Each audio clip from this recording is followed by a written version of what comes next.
In a glorious contrast to Spain 2 weeks ago, the superb Imola circuit near Bologna is bathed in sunshine for what could be the closest race we've had so far this year.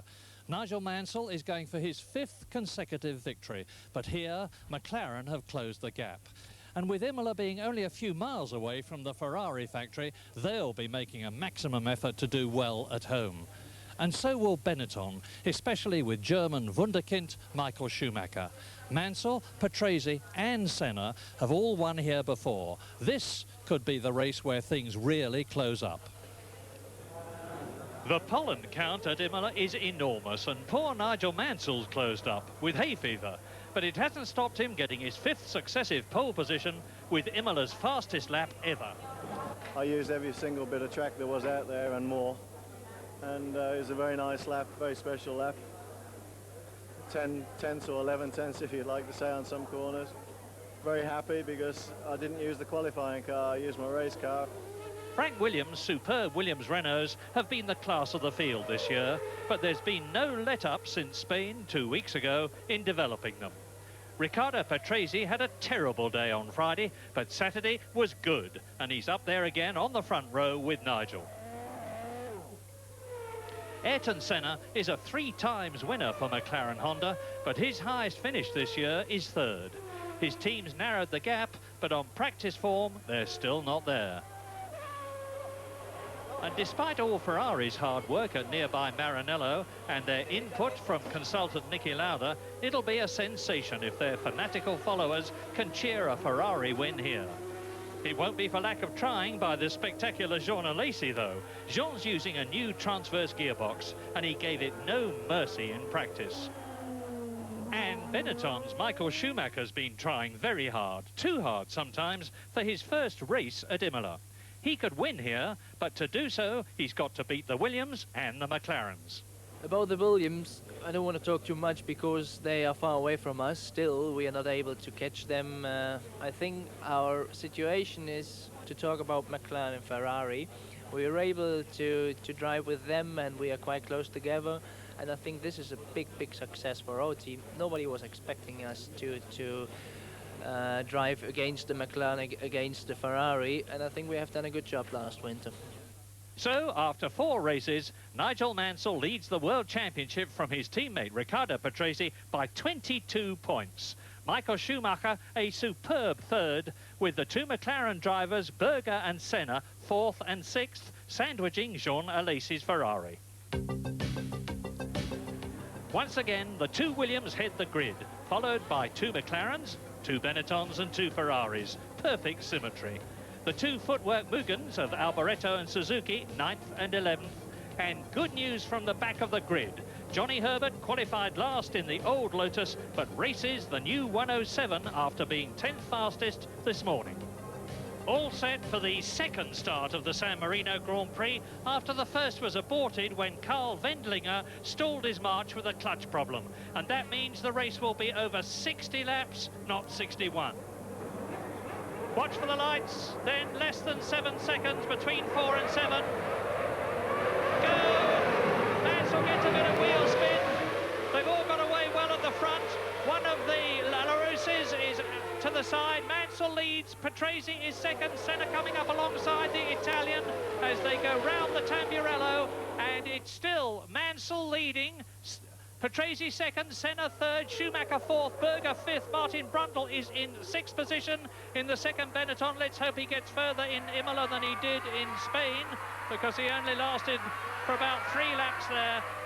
But as Stefano Modena there, that was him exiting the pit lane from which he had to start after getting into the spare car. The rest of them are down to the Acqua Minerale, and already Mansell is building up a cushion. That's what he wants. Senna is 3rd. Schumacher is right behind him, challenging the Brazilian. Patrese has definite ambitions to win this race for Mansell, and I would think he'll be looking after his tyres early on. And now Brundle is swarming all over the gearbox of Senna's McLaren-Honda. And look at the lead that the Williams have already. And through goes Gerhard Berger.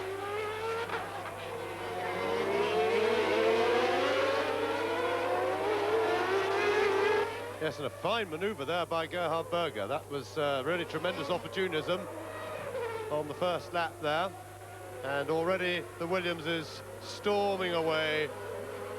And that really is a most impressive first lap from Mansell and Patrese, and more importantly from the Williams cars, because Senna just left miles behind.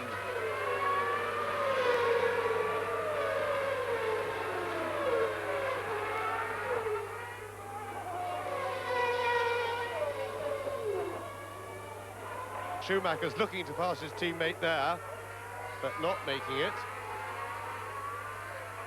And well, it's all very symmetrical. Two Williamses, two McLarens, two Benettons, two Ferraris. Now, we've heard that Johnny Herbert is in the pit, so let's hear from Jonathan Palmer. Just down in the pits now with Johnny Herbert. He's obviously touched somebody. Team manager Peter Collins is trying to find out who as I talk to you now. But the damage is a bent steering arm, and they're actually taking the old bent one off and putting a new one on, but it's going to put him out of the race effectively, that's no doubt. And here is a replay of the start. Now watch Mansell getting away. Mansell, Patrese, Senna pulls up alongside the Williams, and trying to go through there is the Benetton alongside the McLaren of Berger. Yes, and that was Schumacher, who was really a bit over-ambitious, went for a gap that wasn't there, but certainly showed his talent and did well to keep it under control. Mansell, who has now increased his lead over Patrese to nearly 4 seconds. Patrese has increased his lead over Senna to nearly 10 seconds. And the race is between Gerhard Berger, who is in 4th position. There he is. We're back with Schumacher, still chasing Martin Brundle, who is feeling relaxed. You saw the film move across the camera lens there. That's remotely operated from the helicopter above. And Michael Schumacher is lapping in 1:29.1, which is 9/10 of a second slower than race leader Nigel Mansell, as he tries to close with and get past Martin Brundle in 5th position. There they are, Berger, Brundle, Schumacher, the Aqua Minerale. Yes, and we saw a little bit of a mistake, just a little mistake at the Tosa corner there from Brundle when we first were watching from the onboard camera. Schumacher wasn't quite close enough to go for the gap. We're on lap 10, which is 1/6 distance already. Nigel Mansell has just again gone fastest, and that is Christian Fittipaldi out of the San Marino Grand Prix on lap 10 in his Modena Lamborghini. Yes, and already Mansell, though, is easing up. He's going faster than the others, but he's certainly easing up. The rate of disappearance into the distance has dropped slightly. He's some 17 seconds ahead of Senna, and after 9 laps, so it is no longer pulling away at over 2 seconds a lap. It was something like 2.5 seconds a lap in the early stages. I'm expecting tyre changes, which will be earlier rather than later, from about lap 20, and we know well from previous experience that that can change the complexion of the race.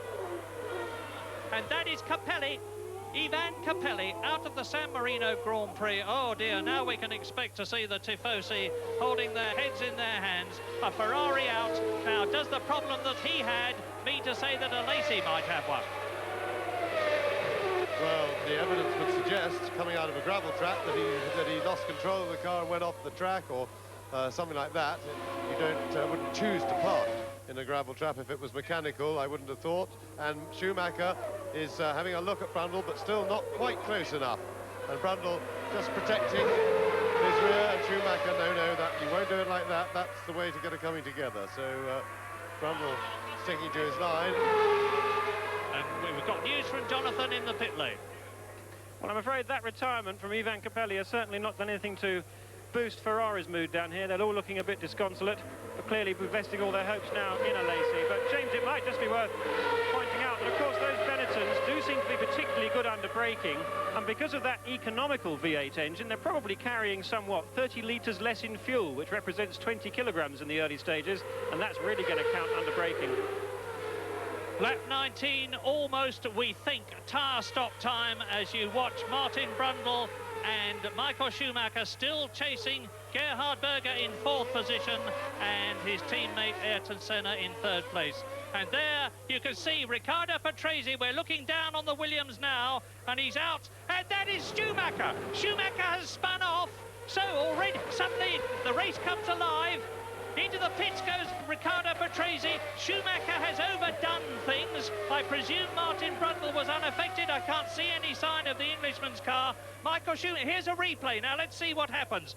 There you see Brundle chasing Berger. Behind him is Schumacher, who loses it completely, goes onto the grass. Past him goes Jean Alesi in the Ferrari. Schumacher's car hit the tyre wall. He will have to come in, I suspect, a minimum to change his right rear wheel and tyre.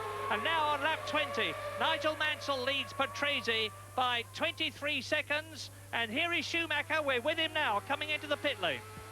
Yes, and I was about to say, hitting it that hard, I'm sure there's damage, and the speed he came in reflected that, and that was straightforward. It looked anyway to be a straightforward driver error there by Michael Schumacher. He got it, seemed to get it a bit crossed up quite early in the corner, held it for quite a way, and then the car finally got away from him, and that is the footwork, and that's Aguri Suzuki, and it may just be that the tyres are getting a bit difficult, and Jonathan's got news. Yeah, right down with Schumacher now. They've changed his tyres, but just like Johnny Herbert, he's got the left front steering arm bent, and they're changing that now, so it'll probably be another 30 seconds or so in the pit. And that is the battle. Alboreto 9th, Martini 10th, Leto in 11th position, Footwork Mugen, Dallara Ferrari, round the Tosa, up towards the Piratella, and that's Thierry Boutsen in front of them, and Mansell into the pits. Now, I wonder how long Nigel Mansell will take for his pit stop compared with that of Riccardo Patrese. He's got plenty of time to just take it nice and easy. Remember what happened in Portugal when last year Nigel Mansell lost the race because of a faulty tyre stop. That's a long stop, 9 seconds, but there was no need for him to hurry. But Riccardo Patrese is coming through to complete the lap. And Nigel Mansell is on his way, and the gap between them now is 4.5 seconds. They're both on fresh rubber. There is Mansell. There in the background is Patrese. And Mansell looks as if he's got just enough space to get his tyres warmed up. Remember, you've got to feel your way onto a new set. Of course, they've been heated in the tyre blankets, but they can't get the whole carcass up to the full heat of the tyre as they do with running on the track. And you've got to have a feel and make sure the car will always change slightly on a different set of tyres, so you can't just chuck it into action. And Mansell will be happy for the back marker, who's protecting his rear, but Patrese got through very niftily there. So Mansell had a luxuriously long pit stop, really took his time getting it moving once the car was down off the jacks, but quite rightly so. Doesn't not wanting anything to go wrong. Better that than take any risks. And just a little tiny bit of pressure as we see Benetton in that. Schumacher back into the pits again. And I should think, yes, they're having a look around the left rear, just looking for some damage. And I suspect he's got funny handling. He really did clobber the tyre wall just a little bit too hard to have got away with it. The bent steering arm, but he clobbered it with the rear tyre as well. Nigel Mansell leading his teammate by 2.5 seconds. Senna is 8.7 seconds in third position behind Patrese. 2 seconds ahead of Berger, who is fourth. Brundle is fifth, just 1.3 seconds behind Berger's McLaren. Sixth is John Alesi, 3.5 seconds back. Thierry Boutsen is a long way back in 7th place, but only 2 seconds ahead of the battle between Alboreto 8th, Martini 9th, Leto 10th. De Cesaris in the second Tyrrell is in 11th place. Maurizio Guterman is still running in the Jordan Yamaha, 12th. Then it is Eric Comas, Katayama, Wendlinger, Morbidelli and Gasho, and Mansell has left everybody up to Bertrand Gasho in the Venturi Larousse. And there you see a new fastest lap for Mansell, and re-establishing his dominance as Martin Brundle comes in for his tyre change. And remember, we haven't had any McLarens in yet. So Brundle looking for a quick change here to see if he can get away in front of Berger, and that has been, well, not bad. it is Gabriele Tarquini in the Fonmetal, retiring from the San Marino Grand Prix. And that's a comprehensive blow-up from the Minardi of Morbidelli. And that may put some oil on the circuit. But no, I was saying Tarquini will probably be anxious to drive his car back to the pits, because yesterday in qualifying he parked his car, being an enterprising chap. He decided to take a shortcut across a few gardens, and he found a new aspect of the dangers of motor racing, because he got backed up in the corner by a large and ferocious dog. And crash helmet's not much protection against large ferocious dogs, but luckily that was all it did to him, and he managed to get on his way eventually. So, if Nigel Mansell, there he is, Senna into the pits from third position for a new set of good years, Ayrton Senna. And the McLaren well-drilled team drop him back onto the track in exactly 6 seconds. That is an excellent pit stop. Meantime, Jean Alesi, who has yet to change tyres, there he is, has gone up into fourth position. Senna rejoins 7 seconds behind the Ferrari, but as soon as Senna's tyres have warmed up to race temperature, we're with Alesi now. Remember, this is the only Ferrari left with the left-mounted camera, and watch Jean Alesi's head. He really leans over on the corners as though he's riding a motorcycle. You see on the right-hander, his head completely disappears. This is the Acqua Minerale, through that at about 105 miles an hour, still bearing right, climbing uphill to the Variante Alta, which is approaching us now. That is Gerhard Berger, who is now third, of course, with Ayrton Senna having made his tyre change. And there is Berger. We've got one McLaren out on fresh tyres, Ayrton Senna. We've got one coming in. Gerhard Berger comes in for tyres on lap 27. His teammate Ayrton Senna took 6 seconds for his stop of 4 wheels and tyres. The McLaren mechanics clear it. Oh, perfect. 5.97. The McLaren team can be well pleased with both their tyre stops. Race order, lap 28, race leader Nigel Mansell, there he is, 5 seconds ahead of Riccardo Patrese. Third is Alesi in the Ferrari, who has yet to change tyres. Ahead of fourth and fifth, Senna and Berger, who have changed tyres. Martin Brundle is sixth and has changed tyres. Boutsen seventh, Alboreto eighth, still just ahead of Martini and Leto, 9th and 10th.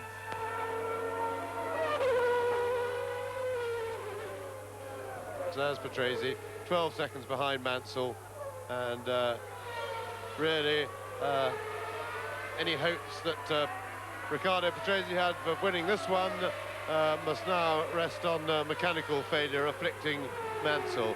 Mansell has shown that there's been an accident. There's a bit of car in the middle of the track, yellow flag, and whoops, and that's not a very good place to do it. Looks as if it could be a Ferrari. It's certainly red. But the Delaras are the same colour. Here comes Riccardo Patrese in second place, ahead of Maurizio Gugelmin's Jordan Yamaha. The marshal has retrieved whatever it was. Well done, because that is cause for real courage to dash out on the circuit like that. Very close to Mansell, though. That's what I thought would happen. Mansell had to take a bit of evasive action there. We've got a good battle here now between the Delaras of Leto and Martini fending off his own teammates, and they've been tied together throughout the race. There's been nothing to choose between the two in their performance. Important personal battle for both drivers, and Leto clearly fighting hard to get past Martini. And Senna attacks Alesi. He's up into third position as he comes down to the Rivazza, and Berger is going to go through as well, I think, because he's got the inside line, and he hits Alesi, and oh, they're both going to out. That's 2 retirements. Jean Alesi hits Berger, and Berger hits Alesi, and Ayrton Senna is in third position. Question mark, are they going to have to stop the race? Here's a replay. Now watch Ayrton Senna pulling out to try and take Alesi, and he does so. Yes, and watch this, and certainly Berger will say that was Alesi's fault. He was fully alongside him. Let's just have a look and see if we can see in slow motion. And Berger got right inside, and he stayed alongside, and Alesi gave him no room, and he certainly knew he was there. And 2 hard men neither willing to give any quarter. And now Martin Brundle in the Benetton Ford, driving the best race that he has driven since he joined his new team. As you watch the Ayrton Senna in third position, passing his teammate's broken motor car. Martin Brundle is up into fourth position. That is Ayrton Senna in third position. He is now 17 seconds behind Patrese, and we're facing the situation now where the footwork Mugen of Michele Alboreto for the third race is in the points, because the race order now is Mansell leading, Patrese second with 17 seconds between them. Senna that you're looking at, the third of these three cars, and well done marshals, they have cleared Berger's car, and Senna is 45 seconds behind Patrese. So unless the Williams-Renaults hit trouble in the remaining 20 or so laps, it's another first. And that on the right is Ukyo Katayama out of the race, and Brundle is fourth. Alboreto is up into fifth position, and Jonathan has got Michael Schumacher in the pit lane. Michael, that was a very, very sorry end to what's been a fabulous run of successful races for you. Watching from the TV, I could see the back end of the car getting a bit loose coming into a couple of the corners. Eventually it seemed to catch you out. Did you have a problem, or was it just trying very, very hard? Yeah, I was pushing quite hard to pass Martin, but he was as well quite quick. But you know, the problem is when you're behind somebody, you must be a lot quicker to pass him. I was quicker than him, but not so quick to pass him. And as you say, I had a lot of problems with the tires, and I was sliding around the circuit. It was just crazy. And it happened in the secondary once. I turned in, the car came sideways. I got it back, but then I went with the rear tires on the gravel, and there was no chance to get it back anymore, and I went into the tire wall. And the problem then was that the car, after you fixed the track rod, it was still not right? We fixed the front suspension, but the rear suspension was as well damaged. We couldn't see it, but there was a vibration, and we didn't want to risk a car or whatever to be maybe in the end 15 or 20. Michael, thanks very much. Tough luck. You're both driving superbly. That's John Alesi walking in. He had me fooled for a moment there in a Ferrari cap and carrying his helmet, and he'll be really fed up. The Danara's going around in line astern, but now it's only 3 seconds behind Michele Alboreto. So very much in their sights. And here is Senna. Now, what's happening with Senna? On the wet patch, there is the oily patch. And Senna getting quite twitchy. Well, certainly you see he's getting all that muck on the tires. Has to take a few rotations to clean them up again. Oh, getting a bit loose, and that was a good cockpit shot of Senna working away at the wheel. And, there goes the leader over the line. Mansell very much pacing himself now to Patrese behind him. He's got a comfortable lead of nearly 20 seconds. That'll be all he wants. That'll do him nicely. Just look after the car. Well, it's down just under 15 seconds now. And Mansell still, well, it's of course, everybody's going to be doing that over there. The tyres dry up pretty quickly, really, by the time they've exited that corner. Martin Brundle going through in fourth position. He is now into his 50th lap out of 60. He is 9 seconds, and we're riding with him behind Ayrton Senna, who is 33 seconds behind Patrese, who is 15 seconds behind Mansell. So it is again, as it was in South Africa, as it was in Mexico, as it was in Brazil, looking like being a first and second for the Williams-Renault team. Provided neither of them go off on that oil patch at Tosa. They know it's there, of course. And Martin Brundle will be overjoyed if he can complete these 10 laps and finish well up. Oh, my goodness. Who is that holding up Nigel Mansell? It's, surprise, surprise, it's Olivier Griard. Now, Griard has got this reputation for getting in the way. Well, you saw it, James. What's your expert opinion? Well, Ken Tyrrell assures me that Griard has been ordered by Ken himself to stay on line and ignore the people coming up to overtake him, and he says it's not Griard's fault, that he's obeying instructions. Well, I think the instruction is wrong, because Griard has a responsibility to let the leaders through. He's not racing anybody himself. There is no earthly reason why he can't make it easy and safe for people to pass, give them a direction, give them a side, stay on his line and let them through. They're going home, you see, they've had enough. The Ferraris are out, and so are the Tifosi, and Nigel Mansell's broken the lap record, 1 minute 26.588. Jonathan Palmer has news. Well, the Tifosi might be fed up, but nothing like as fed up as poor old Jean Alesi. He really is very, very miserable about the whole thing. He reckoned that Berger was really trying to overtake too quickly, too soon, that he was driving his race. He was going around the outside of, or he was side by side around Tosa, but then Berger ran out and touched his right rear wheel. That slewed him round into the spin, and ultimately they touched again. So clearly from Alesi's side, he thinks it was Berger's fault, and I shall be trying to get hold of Gerhard very soon to hear his side of the story. So this is really immense domination. This is a dominance that is probably even greater than that performed by the Lotus 79s in 1978, when they came with the fully skirted car and brought a new dimension to aerodynamics that year that took them miles away from the field. But I think this is a greater dominance, and it also has a greater reliability element attached to it than the Lotuses were showing. They took a little while to get settled down and reliable. This is the most dominant performance that I've ever seen in Grand Prix racing by any one team. Gerhard, you seem to be having some trouble there with Alesi. He was going around the outside of you, and it looked very close to me. Just what happened?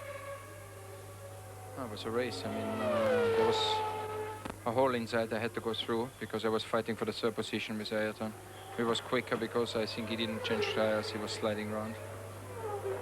And I went through, and we fight around the corner, what was right from his point. He had to fight, I had to fight. We touched each other, it was not a problem.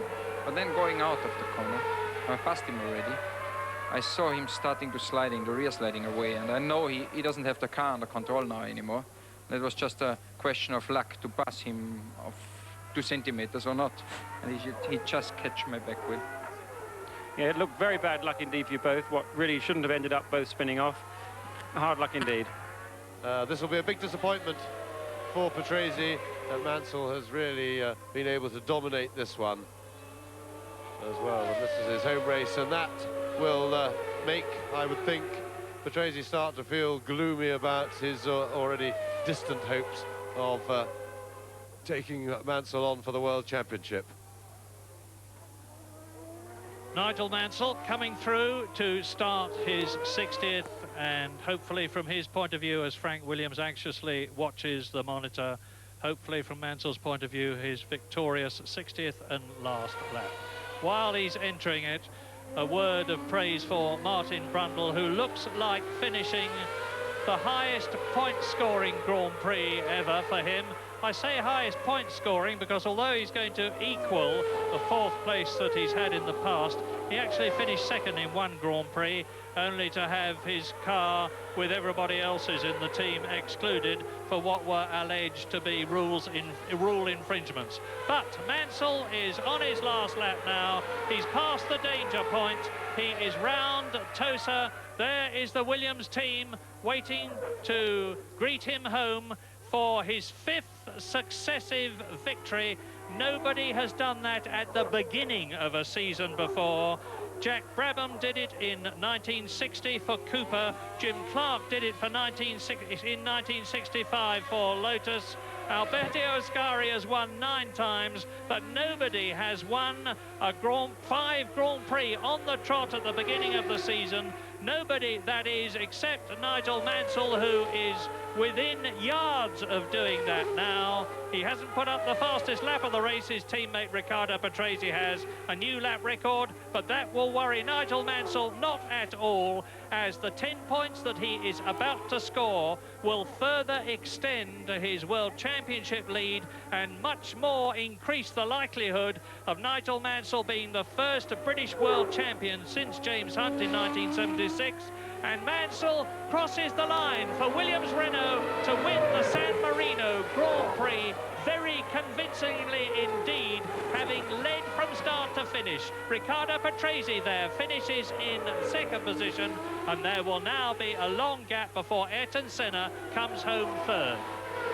I've got to dedicate this victory and the historic thing in the history books to the Canon Williams-Renault team, because without their expertise, engineers and fantastic designers with the engine and the car, it wouldn't be possible. Nothing would. But I must admit, I've got a real good smile, and I'm really, really happy. I mean, it is a fantastic achievement. No matter what car you think you might have or not have, the biggest achievement is the reliability. Nigel, you had a blistering start and you kept it up. That was part of a tactic, was it? Yeah, absolutely. You know, I just wanted to have my own race today because I knew the tyres were marginal, and it worked pretty good. And I think Riccardo probably timed his tyre stop just a little bit better than I did, because he closed up really quite a lot. But then in the later stages in the race, perhaps my tyres were a little bit better. Yes, I think I came very close to Nigel, but he pushed very hard again. On the same time, after 4 or 5 laps, after my pit stop, the right rear started to be a little bit funny and very marginal, so I had to back off because I wondered that maybe I could have a big blister and maybe I had to change tires again. And on the top of that, I had some slower people in front that made again a big gap between me and Nigel. And after that, I was more worried about my tires because they didn't look really particularly strong.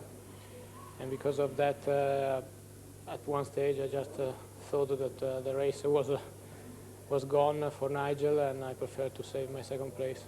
Nigel Mansell makes history at Imola with his 26th Grand Prix victory and his 5th in succession, beating his teammate Riccardo Patrese. Senna third, and I'm glad to say he's okay. He got out of the car with heat exhaustion, poured water over himself, but he's all right. Martin Brundle, an excellent fourth. Alboreto and Martini repeating their Spanish Grand Prix results, 5th and 6th. Now, Nigel Mansell leads the World Championship from Patrese by a massive 26 points, with Schumacher third, Senna and Berger tying for 4th, and Jean Alesi 6th. And now, Williams lead the Constructors' Championship by an enormous margin from Benetton, 4 points ahead of McLaren, Ferrari 4th, and Footwork 5th. In 2 weeks' time, it's the Street Circuit Grand Prix at Monaco, and Nigel Mansell has never won there. Is he going to make it 6 in a row at Monaco? Watch it on